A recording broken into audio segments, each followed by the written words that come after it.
কি হলো বাবু, তোমাদের কাছে আর পুলিশ আসছে না যে? এখন কোনো কেস নেই, তাই ওরা আসে না।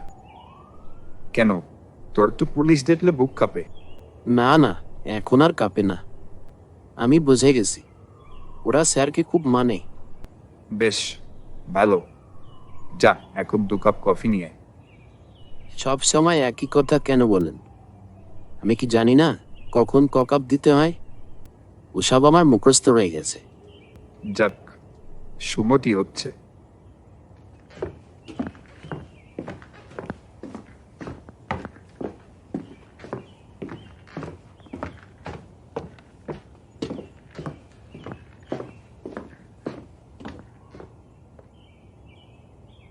স্যার, অনেক দিন হয়ে গেল, নতুন কোনো কেসই আসছে না। হ্যাঁ, তবে আজ আসবে। একটু আগেই মিস্টার দাস ফোন করেছিল। যাক, কিসের কেস? খুনের কেস, তবে পুরোটা শুনেনি এখনো। উনি এলে শুনবো। আবার সেই পুলিশ আসা শুরু হলো। এতদিন বেশ ভালোই ছিলাম। এনেন কফি, আমি দারোগা বাবুর জন্য একটু পরে আনছি।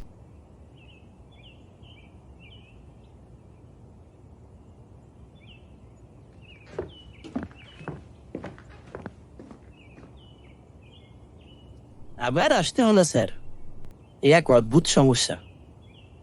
সন্তু কফি আনছে, আপনি বলুন। শরণ নামে একটা আদিবাসী ছেলে, বয়স 19 বছর, তার নিজের বোনের 2 বছরের মেয়েকে কুচি কুচি করে কেটেছে। কিন্তু কোথাও পালায়নি, হাসছে, রক্তমাখা দা হাতে করে বসেছিল। কোনো অনুশোচনা নেই, বলছে সেলফ ডিফেন্স। এ কি রকমের সেলফ ডিফেন্স স্যার? বলেন কি, এর আগে কোনো অফেন্স বা মানসিক রোগের হিস্ট্রি আছে? একবার ঢিল ছড়ে আম পাড়তে গিয়ে পড়শির জানালার কাজ ভেঙেছিল, আর একবার উলঙ্গ হয়ে রাস্তায় স্নান করছিল। স্থানীয় দারোগা মানসিক রোগের হসপিটালে পাঠিয়েছিল, কিন্তু ডাক্তার মানসিক অসুখের কোনো লক্ষণই পায়নি। সে কি, 19 বছরের ছেলে উলঙ্গ হয়ে পাবলিক প্লেসে স্নান করছে, আর তার কোনো মানসিক সমস্যা নেই? সরকারি ডাক্তার তো, বোঝেনি তো। হ্যাঁ, আমিও তো সরকারি ডাক্তার ছিলাম। বিদেশ আর আমাদের দেশ কেন তুলনা করেন? শরণ এখন কোথায়? আছে জেল হেফাজতে। তা আমি এই কেসে কিভাবে সাহায্য করতে পারি? সরকারি ডাক্তার সার্টিফিকেট দিয়েছে শরণ যখন ভর্তি ছিল তখন ওর কোনো মানসিক রোগ ছিল না। তাই আদালত বলেছে যে কোনো ওয়েল কোয়ালিফাইড সাইকিয়াট্রিস্টের টেস্টিমনি হলে সেটা আদালত মেনে নেবে। তাহলে এবার ডাক্তারের ভূমিকা। ওই হলো আর কি। কেসটা একটু দেখুন না প্লিজ। পাবলিক ওপিনিয়ন তো দেখছি ফাঁসি দেবার পক্ষে। আমি পড়েছি খবরের কাগজে, টিভিতেও দেখলাম। সমস্যা তো ওইখানে, মুখ্যমন্ত্রী নিজেও বলেছেন আপনার কাছে আসতে। শরণের ফাঁসি না হলে সরকারও ঝামেলায় পড়ে যাবে। পাবলিক প্রসিকিউটর কি করবে কে জানে। শরণের হয়ে কে লড়ছে? আসলে শরণ খুব গরিব ছেলে, মাঝে মাঝে একটু কাঠ মিস্ত্রির কাজ করত। বাবা নেই, মা, দিদি সবাই লোকের বাড়িতে কাজ করে। তাই সরকার একজন উকিল দিয়েছে। সরকারি উকিল? কি নাম? মিস শ্রাবণী দত্ত, একেবারে আনকোড়া উকিল, বিশেষ কোনো অভিজ্ঞতা নেই। ঠিক আছে, আমি এই কেসটা নেব। মিস শ্রাবণীকে একবার দেখা করতে বলবেন। তার আগে কাল আমি একবার শরণকে দেখে আসব জেলে গিয়ে। আমি আর পিলে দুজনেই যাব। ঠিক আছে, গাড়ি কখন পাঠাবো? সকাল 9টায়। ঠিক আছে।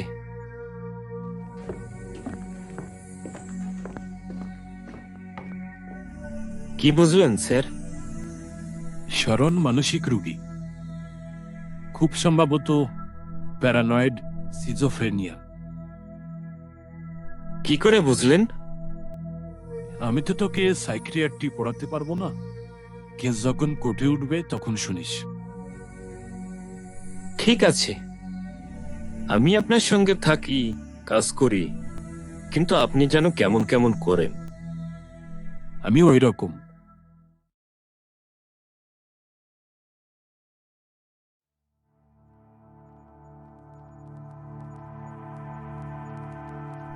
আপনি আপনি আবার কে? আর কতজনকে জবাবদিহি করতে হবে? করতে তো হবেই। তুমি একটি 2 বছরের ছোট্ট বাচ্চাকে মেরেছো। আমি কি করে মারলাম? সে আমাকে মারতে চেয়েছিল, তাই আমি নিজেকে তার হাত থেকে বাঁচিয়েছি। 2 বছরের বাচ্চা, সে তোমার নিজের বোনের মেয়ে। সে কি করে তোমাকে মারতে পারে? কে বলেছে আমার বোনের মেয়ে? ও ছিল সাপুর বানানো শয়তান। সাপু আমাকে মারার জন্য এসব চালাকি করেছে। আমি ঠিক ধরেছিলাম, কিন্তু সাপু হেরে গেছে আর আমি জিতে গেছি। তা তোমার এই সাপুটাকে? সাপুকে চেনেন না? ও যে আমার পিছনে লেগেছে আজ 2 বছর, আর তার সঙ্গে আছে আমার ওই বোন। বানালো ওই মেয়েটিকে শয়তান, আমাকে শেষ করার জন্য এসেছিল। ও আচ্ছা, ভালো করে বললে বুঝতে পারবো। ওই সাপু তোমার পেছনে কেন লেগেছে? ও হ্যাঁ, তুমি তো জানো না, সাপু আমার বন্ধু ছিল। একদিন আমরা ব্যাট বল খেলছিলাম, আমার ছোড়া বলটি ওর গায়ে লাগে। তখন সাপু আমাকে বলেছিল, শরণ, আমি তোকে মেরে ফেলবো। আচ্ছা বলো তো, আমি কি ইচ্ছে করে ওর গায়ে বল ছুঁড়েছিলাম? মোটেই না। তুমি ইচ্ছে করে কেন ওর গায়ে বল ছুড়বে?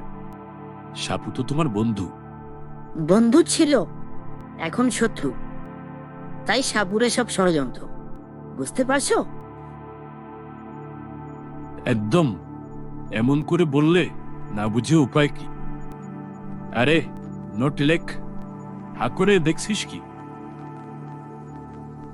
হ্যাঁ স্যার, লিখছি। আচ্ছা শরণ, আমি বুঝেছি সাপু তোমার সঙ্গে খুব খারাপ করেছে, কিন্তু কবে থেকে এসব শুরু হলো? ওই যে যেদিন আমার গায়ে বল লাগলো, আর তারপর একদিন আমি ঢিল ছুঁড়ে আম পাড়ছিলাম। ঢিলটা গিয়ে ওর বাড়ির জানলায় লাগলো, কাজ গেল ভেঙে। সাপু চলে গেল পুলিশের কাছে। আচ্ছা বলুন তো, কাজটা কি আমি ভেঙেছি নাকি ঢিলটা ভেঙেছে? ওই ঢিলটাই ভেঙেছে, তোমার কোনো দোষ নেই। তুমিই একমাত্র একজন যে আমাকে বুঝতে পারছে, আর কেউ বোঝে না। ওরা তো পাগল, তোমার কথা বুঝবে কি করে? একেবারে খাসা বলেছো। তোমার নাম কি? আমার নাম ডক্টর রায়। ও, তুমি ডাক্তার? খুব ভালো। ওই হাসপাতালের ডাক্তার কিচ্ছু বোঝে না। কোন হাসপাতাল? কেন, ওই যে মেন্টাল হাসপাতাল। ওইখানে তোমাকে কে নিয়ে গেল?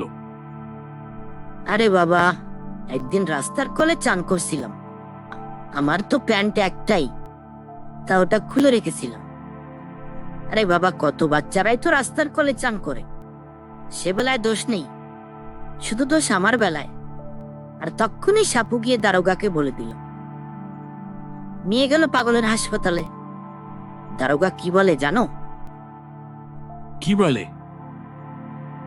সাপু নাকি রিপোর্ট করেনি, এক মহিলা করেছেন। আরে আমি কি পাগল? সাপু করেছিল তা ওরা বোঝে না, আমি তো জানি। কিন্তু তুমি কি বুঝতে পারছো? একদম, কেন বুঝবো না? ওরাই পাগল। আচ্ছা শরণ, আমি কাল আবার আসবো। হ্যাঁ, তাই এসো।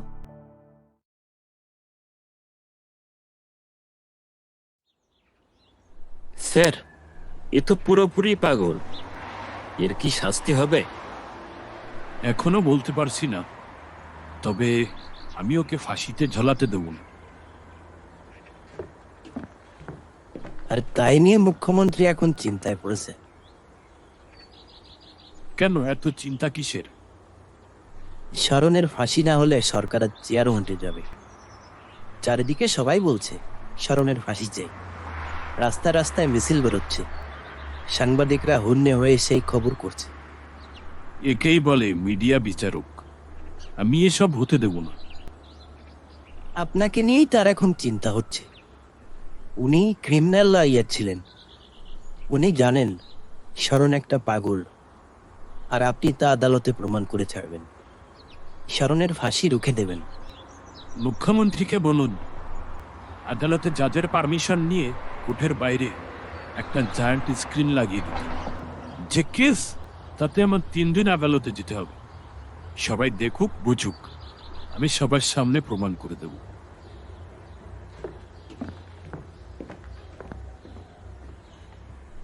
স্যার, এক ভদ্র মহিলা এসেছে, বললেন তিনি নাকি উকিল। উনি মিস শ্রাবণী দত্ত। নিয়ে এসো সন্তু।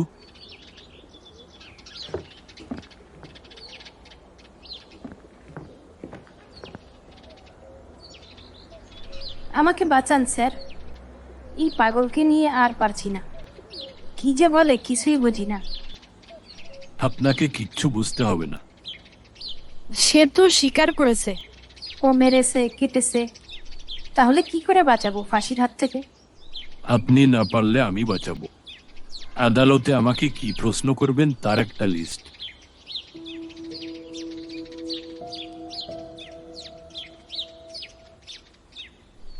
এই চ্যাপ্টারটা ভালো করে পড়ে রাখবেন, তাহলেই সব হবে। শরণকে বাঁচানোর দায়িত্ব আমার। আমি আমার ডিফেন্স নিয়ে চিন্তায় আছি।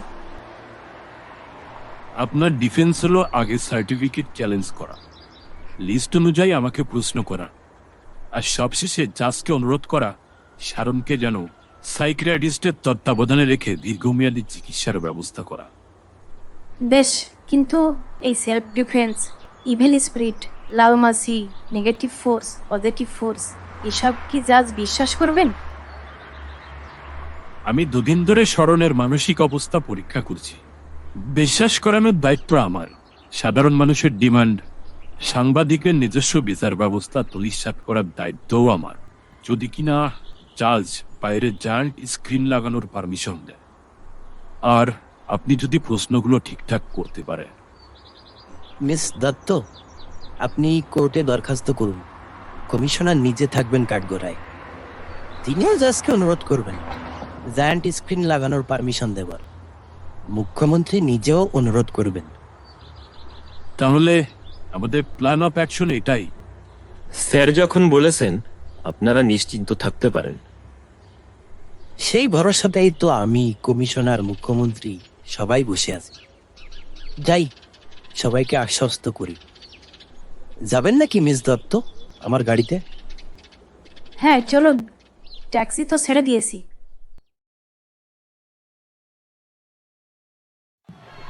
আজ শরণের ফাইনাল ট্রায়াল। এক্ষুনি ডিফেন্স লয়ার মিস দত্ত আসবেন এতদাঞ্চলের নাম করা মানসিক বিশেষজ্ঞ ডক্টর ধৈর্যুকি রায়। ডিফেন্স লয়ার মিস দত্ত, মানসিক রোগ বিশেষজ্ঞ ডক্টর রয় কি হাজির হয়েছেন? Yes my lord. আদালতের নির্দেশে ডক্টর রয় যে রিপোর্ট পেশ করেছেন সেটা আমি খুব মনোযোগ দিয়ে পড়েছি এবং স্বীকার করতে বাধ্য হচ্ছি, এই রিপোর্টে এমন কিছু মেডিকেল টার্ম আছে যা খুব ভালোভাবে বিশ্লেষণ করা দরকার। তাই ডক্টর রয়কে শ্মশান মানে সাক্ষী হিসেবে আনুন। মিস দত্ত, এবার শুরু করুন। আদালত জানতে চায় এবং বুঝতে চায় আসামির অ্যাক্ট অফ সেলফ ডিফেন্স, ডিনোশনাল ওয়ার্কআউট, লাল মাসি রক্ত চুষে খাচ্ছে, পজিটিভ ফোর্স, নেগেটিভ ফোর্স, এসব আদালতের বোধগম্য নয়, সম্পূর্ণ মানসিক জগতের রহস্য। ডক্টর রয়, আপনি কত বছর এই মানসিক রোগ নিয়ে পড়াশোনা এবং প্র্যাকটিস করেছেন? 4 বছর লন্ডন বিশ্ববিদ্যালয়, 3 বছর ভিয়েনা বিশ্ববিদ্যালয়, মোট 7 বছর। আর মানসিক রোগের প্র্যাকটিস সেই 1975 সালের ইন্টার্নশিপ শেষ করার পর থেকে আজ 1991 সাল অব্দি। প্রায় 16 বছর হয়ে গেল। বাপরে, পাগলের ডাক্তার হতে এত বছর? আচ্ছা, এই সেলফ ডিফেন্সটা কি যা শরণ ক্লেম করছে? যে বাচ্চাটাকে মাথা কুপিয়ে কেটেছে স্বীকার করছে, কিন্তু বলছে সে নিজে বাঁচার জন্য এই কাজ করেছে। এর রহস্যটা কি? দেখুন, সাইকিয়াট্রিতে ডিলিউশন বলে একটি টার্ম আছে। এটি এমন একটি বদ্ধমূল ধারণা যা কোনো যুক্তির ধার ধারে না। আপনি যতই বোঝান, রোগী কিন্তু বুঝবে না। আর এই ধারণাটা সম্পূর্ণ একটি মিথ্যা ধারণা, যার বাস্তবের সঙ্গে কোনো মিল নেই, যেটাই শারনের মনে প্রায় 2 বছর ধরে গড়ে উঠেছে, যাকে বলে ডিলিউশনাল ওয়ার্কআউট। একে বলে প্যারানয়েড ডিলিউশন। তাহলে বোঝা গেল শারণ প্রায় 2 বছর ধরে মানসিক ভারসাম্য হারিয়ে ফেলেছে। কিন্তু আমার প্রশ্ন হচ্ছে, শারণের যত রাগ ওই সাপুর উপরে কেন? কারণ প্রায় 2 বছর আগে ব্যাট বল খেলার সময় শারনের ছোড়া একটি বল সাপুর গায়ে লাগে। তখন সাপু বলেছিল, শারন, এমনভাবে বল ছুঁড়লে আমি তোকে মেরেই ফেলব। ব্যাস, সেই থেকে শারন ভাবতে শুরু করলো সাপু ওকে মারার প্ল্যান করছে। শারনের যাই ঘটুক, সব দোষ ওই সাপুর, অন্য কারো প্রতি ওর কোনো আক্রোশ নেই। আরে, অন্য কেউ কোনো কিছু করেনি, ওই সাপুই যত নষ্টের গোড়া। আরে ভাই, এই সাপু বেটা কে? আরে ওই বাচ্চাটির বাবা। চুপ কর, দেখছিস না কি হচ্ছে? কেস তো উল্টে যাচ্ছে। তা হঠাৎ করে একটি সামান্য ঘটনার জন্য এত বড় কাণ্ড? শরণ অসুস্থ হয়েছিল তারও আগে। একটি 19 বছরের ছেলে রাস্তায় উলঙ্গ হয়ে স্নান করা কি স্বাভাবিক? এই রোগ বংশে থাকে। শরণের ঠাকুরদা মানসিক রোগে ছিলেন। প্রায় 20 বছর থেকে বাকি জীবন রাঁচির একটি মানসিক হাসপাতালে কাটিয়েছেন। সে খবর কেউ নেয়নি, আমাকে নিতে হয়েছে। তার রেকর্ড আছে রাঁচি হাসপাতালে। আমি সেই রেকর্ড আমার রিপোর্টের সাথে অ্যাটাচ করে দিয়েছি। হ্যাঁ, সেই রিপোর্ট মহামান্য বিচারপতির কাছে আছে। শরণের মা কোনোদিন বুঝতেও পারেনি যে ওর ছেলে দিন দিন মানসিক রোগী হয়ে পড়েছে। যদি ঠিক সময় শরণের চিকিৎসা শুরু হতো, তাহলে হয়তো আজ এই ঘটনা ঘটতো না। আজ এই অবধি। বিশেষ কারণে কোর্ট অ্যাডজন করতে হবে। আমরা কাল আবার শুনবো। ডক্টর রায়, আপনাকে ধন্যবাদ।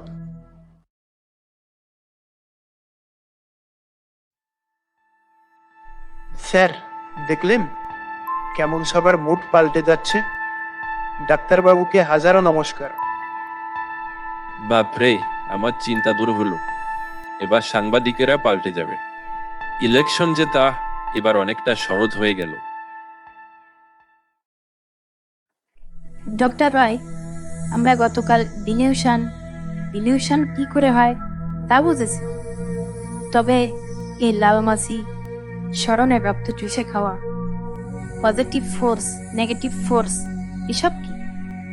এগুলো হ্যালুসিনেশন, যা স্কিজোফ্রেনিয়ার একটি বড় উপসর্গ। হ্যালুসিনেশন হচ্ছে রোগী এমন সব কিছু দেখতে পায় যা বাস্তবে থাকে না। অন্য কেউ তা দেখতে পায় না, কিন্তু রোগী সেটা দেখে। তার কাছে সেটাই বাস্তব।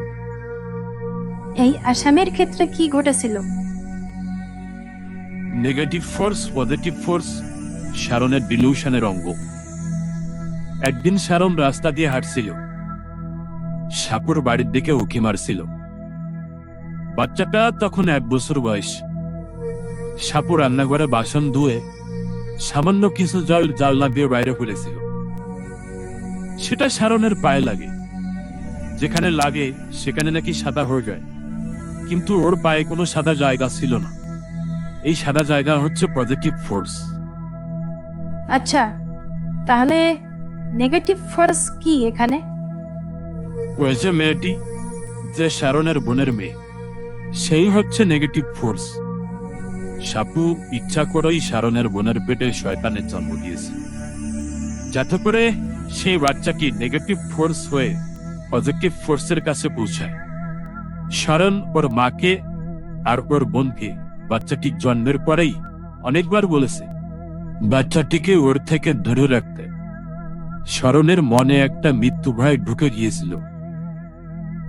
শরণের মা কোনোদিন এসব পাত্তা দেয়নি, ওর বড় কিছু ভাবেনি। আর ওই লাল মাছি? আগেই বলেছি, লাল মাছি শরণের হ্যালুসিনেশন। শরণ দপ্পে পেল বাচ্চাটির মাথা থেকে লাল মাছি বের হয়ে শরণের বুকে বসেছে আর রক্ত চুষে খাচ্ছে। সেই জন্য শরণ শুধু বাচ্চাটির মাথা কুপিয়েছে। আমি কি অপরাধ করেছি? এখন পজিটিভ নেগেটিভ কিচ্ছু নেই, সকু হয়েছে, আমি জিতে গেছি। মহামান্য আদালত, আর কি কোনো প্রমাণ বা এক্সপার্ট ওপিনিয়ন চাই?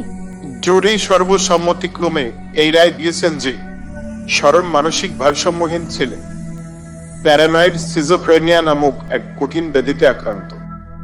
তাই ওকে ফাঁসির হুকুম দেওয়া যাবে না, কিন্তু ও যাতে সঠিক চিকিৎসা পায় তার জন্য ওকে রাঁচি মানসিক হাসপাতালে ট্রান্সফার করা হবে।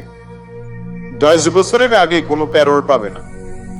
তারপর একজন উকিল, একজন কোয়ালিফাইড সাইকিয়াট্রিস্ট এবং একজন জাস্টিস কমিটি গঠন করে প্যারোল বিবেচনা করবেন।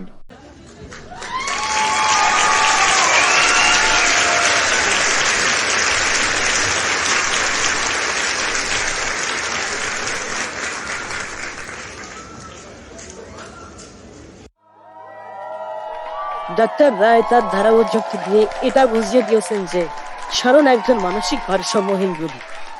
রোগের নাম সিজোফ্রেনিয়া। সিজোফ্রেনিয়া হচ্ছে এমন একটি রোগ